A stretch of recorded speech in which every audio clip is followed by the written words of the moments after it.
Hello friends, income tax के cases की series में आज जो इशू हम डिस्कस करेंगे वो प्रिंसिपल ऑफ म्यूचुअलिटी को लेकर के है। काफी सारी केसेस में ऐसा देखने को मिलता है जहां पर काफी सारे लोग आपस में मिल करके एक कॉमन फंड में कंट्रीब्यूट करते हैं और फिर उस कॉमन फंड का यूज अपने मेंबर्स के बेनिफिट के लिए यूज करते हैं।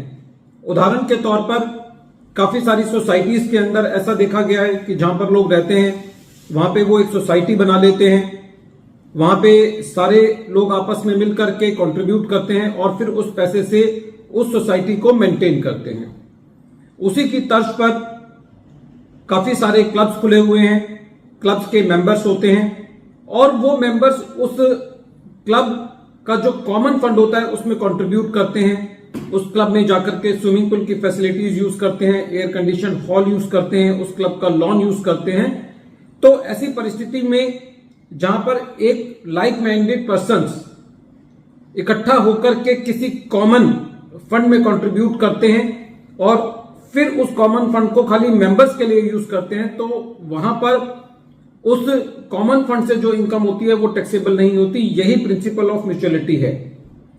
लेकिन कई बार ऐसी क्लब फैसिलिटीज को इस तरीके से यूज करना शुरू कर दिया जाता है कि वो नॉन मेंबर्स को भी उस फैसिलिटीज का पार्ट बना दिया जाता है और जहां पर वो नॉन मेंबर्स क्लब के जो कॉमन फंड है उसमें कंट्रीब्यूट नहीं करते। तो क्या ऐसी परिस्थिति में उस क्लब को तब भी एक प्रिंसिपल ऑफ म्यूचुअलिटी का बेनिफिट मिलना चाहिए? यही चीज अहमदाबाद ITAT की ए बेंच के सामने एक case Rajpath club limited versus assistant commissioner of income tax and another के केस में आई।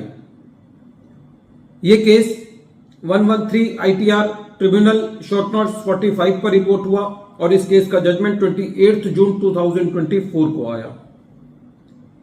प्रेजेंट केस के फैक्ट्स इस तरीके से हैं। एक क्लब था राजपथ क्लब लिमिटेड। इस क्लब के अंदर जो एयर कंडीशन हॉल है वो नॉन मेंबर्स के लिए भी बुक किया जाता था। जो बुकिंग ली जाती थी वो मेंबर्स के नाम में ली जाती थी और जो भी उस क्लब की पेमेंट करनी होती थी उसकी प्राइमरी जिम्मेदारी एक मेंबर की होती थी, क्योंकि वो मेंबर के नाम में बुक किया जाता था। लेकिन जब ये बुकिंग की जाती थी तो वहां पे क्लियरली मेंशन किया जाता था कि ये किस नॉन मेंबर के नाम में बुक हो रहा है। इन फैक्ट्स में भी कोई दोहराई नहीं था कि जो पेमेंट है उस एयर कंडीशन हॉल को यूज करने के लिए और लॉन को यूज करने के लिए वो नॉन मेंबर्स कर रहे थे।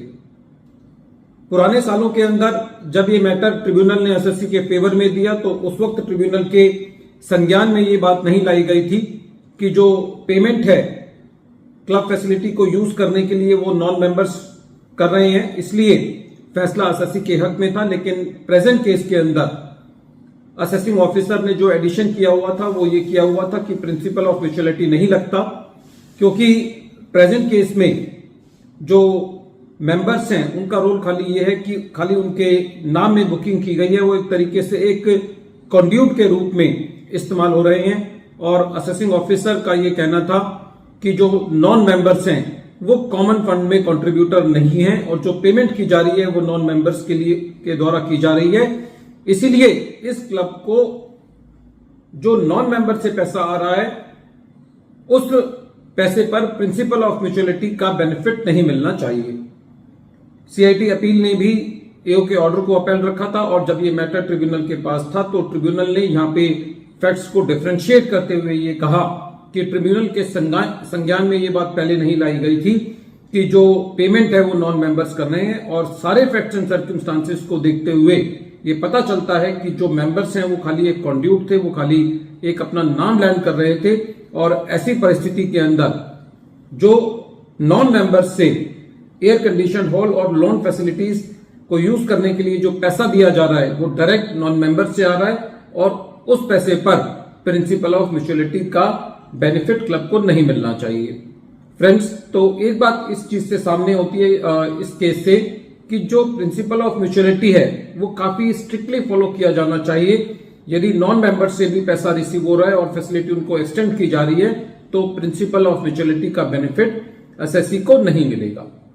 वीडियो के अंत में एक बार फिर मैं केस का नाम रिपीट कर रहा हूं। केस का नाम है Rajpath club limited versus assistant commissioner of income tax and another, और ये case 113 ITR tribunal short note 45 पर रिपोर्ट हुआ। मैटर अहमदाबाद ITAT की ए बेंच ने डिसाइड किया और इस केस का जजमेंट 28 जून 2024 को आया।